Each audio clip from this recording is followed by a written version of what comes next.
For anyone unfamiliar, Pokemon is an easy series to underestimate. On the surface, it's bright, cute, and basically the opposite of what a lot of people think when they hear competitive multiplayer or deep RPG.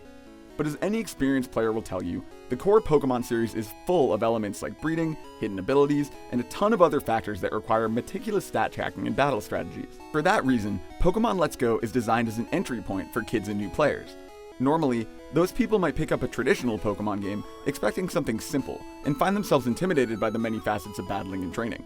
But Let's Go offers something that's a little more friendly.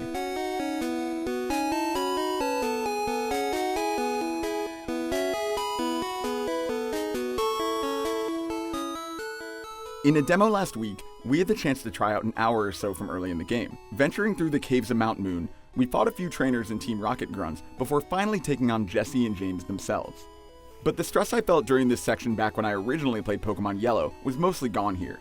Despite a long gap between Pokemon centers to heal, there was much less danger of my entire party fainting. In Let's Go, rather than randomly encountering Pokemon, they appeared on screen moving throughout the world around me, making them easy to avoid. If I decided to jump into an encounter, there were no longer battles with wild Pokemon like in the traditional games, but simply a catch sequence instead, which meant I was never in danger of losing additional HP.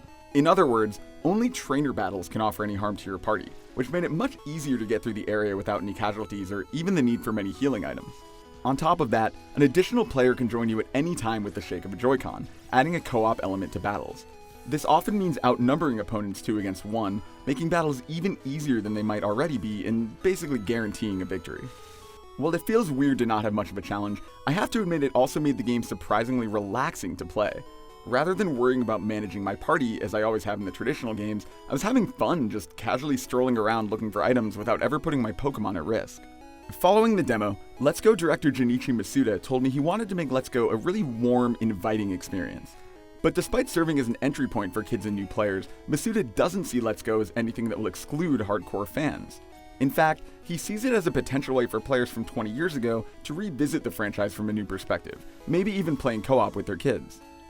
When I asked where Let's Go fits in on the spectrum between Pokemon Go and the core games, Masuda says he hopes it can satisfy fans of both, and that the development team tried to make a Pokemon experience for everyone. After playing a bit of Let's Go Pikachu and Eevee, it's clear that Game Freak has succeeded in making a much simpler, more friendly Pokemon experience, and hopefully it's one that'll strike the balance Masuda is aiming for. For much more on Pokemon Let's Go Pikachu and Eevee, check out a trailer for the brand new Pokemon Meltan, plus find out how he was discovered by Professor Willow.